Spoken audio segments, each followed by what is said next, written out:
Dear students, আমি BM sir বলছি।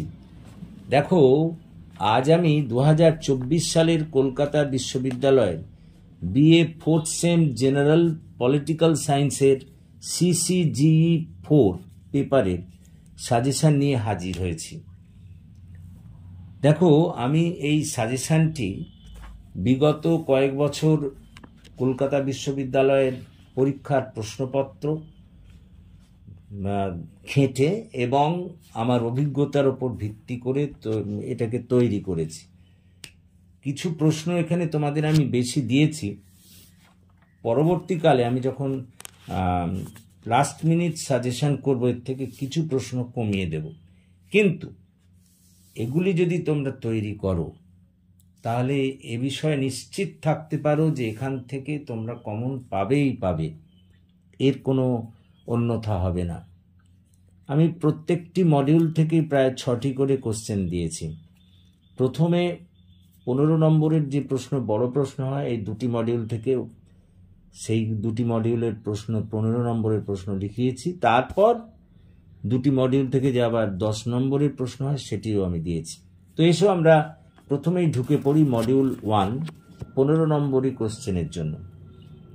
1 নম্বর, আন্তর্জাতিক সম্পর্কের আলোচনায় নারীবাদী দৃষ্টিভঙ্গি বর্ণনা করো। এটি খুব ইম্পর্টেন্ট প্রশ্ন এবারের জন্য। 2 নম্বর, ঠান্ডা যুদ্ধের কারণ ও বিভিন্ন পর্যায়গুলি আলোচনা করো। তোমাদের বলিনি, যদি ঠান্ডা যুদ্ধের কারণ দেয় তারা বিভিন্ন পর্যায়ে দেবে না, কারণ এই দুটোই খুবই বড় প্রশ্ন এবং সেই কারণে অনেক সময় আবার একসঙ্গেও দিয়ে দেয়। সেই কারণে আমি একসঙ্গেই তোমাদের দিয়েছি। 3 নম্বর প্রশ্ন, আন্তর্জাতিক সম্পর্কের সংজ্ঞা ও পরিধি আলোচনা করো। 4 নম্বর, আন্তর্জাতিক সম্পর্কের পাঠে উদারবাদী দৃষ্টিভঙ্গি আলোচনা করো।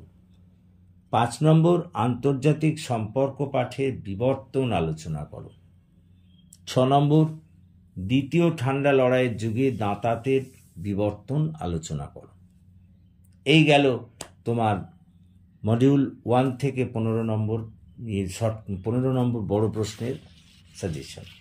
এর মডিউল 2, এক্ষেত্রেও প্রথমে 15 নম্বরই যে কোশ্চেন তার সাজেশন করেছি আমি। এক্ষেত্রে তোমাকে 1 নম্বর যে প্রশ্নটি আমি রেখেছি, তৃতীয় বিশ্ব বলতে কি বোঝো, এর মুখ্য বৈশিষ্ট্যগুলি বর্ণনা করো। 2 নম্বর, সোভিয়েত ইউনিয়নের পতনের বা ভাঙনের কারণগুলি বর্ণনা করো। 3 নম্বর, ঠান্ডা যুদ্ধের পরিস্থিতিতে আন্তর্জাতিক রাজনীতির প্রকৃতি বর্ণনা করো। 4 নম্বর, ভারতের পররাষ্ট্রনীতির মূল বৈশিষ্ট্য আলোচনা করো।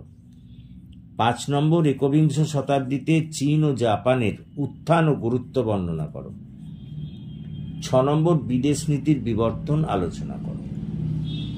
7 নম্বর, ভারতের পররাষ্ট্রনীতির নির্ধারক হিসেবে ইতিহাস, অর্থ ও আদর্শের ভূমিকা আলোচনা করো। এরপর আমরা আসছি 10 মার্কসের কোশ্চেন, মডিউল 1 এর সাজেশন। 1 নম্বর, হ্যান্স জি মর্গানথাউয়ের বাস্তববাদী তত্ত্বের 6টি নীতি বর্ণনা করো। খুব ইম্পর্টেন্ট প্রশ্ন, এবছর আসতেই পারে। 2 নম্বর প্রশ্ন, কেনেথ ওয়ালজের নয়া বাস্তববাদী তত্ত্বটি বর্ণনা করো। এটিও খুবই ইম্পর্টেন্ট। 3 নম্বর, জে টিকনার কিভাবে রাজনীতিতে নারীদের অংশগ্রহণের ন্যায্য দাবিকে পেশ করেছেন। 4 নম্বর, আন্তর্জাতিক সম্পর্কের আলোচনায় নয়া উদারবাদের ধারণা ব্যাখ্যা করো। 5 নম্বর, দ্বিতীয় বিশ্বযুদ্ধের কারণগুলি আলোচনা করো। 6 নম্বর, আন্তর্জাতিক সম্পর্কের ক্ষেত্রে বহুত্ববাদী তত্ত্বটি ব্যাখ্যা করো।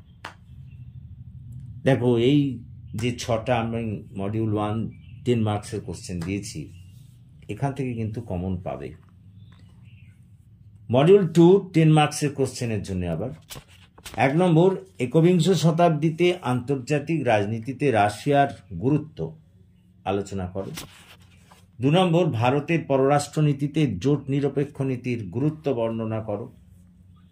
3 নম্বর, আন্তর্জাতিক রাজনীতিতে ইউরোপীয় ইউনিয়নের ভূমিকা লেখো।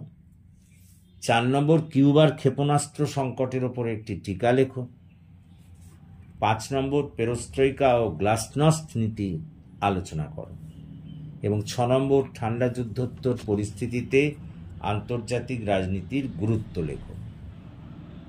দেখো, আমি এই যে প্রত্যেকটা মডিউল থেকে প্রায় 6টা করে প্রশ্ন দিয়েছি, এগুলো যদি করো তাহলে এ ব্যাপারে তোমাদের আমি লিখিত গ্যারান্টিও দিতে পারি যে এখান থেকেই কিন্তু কমন পাবে।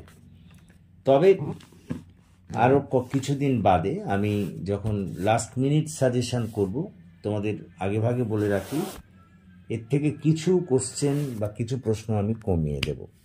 কিন্তু আমার মনে হয় এইগুলি যদি তোমরা করো তাহলে আর নতুন করে কিচ্ছু করার দরকার নেই।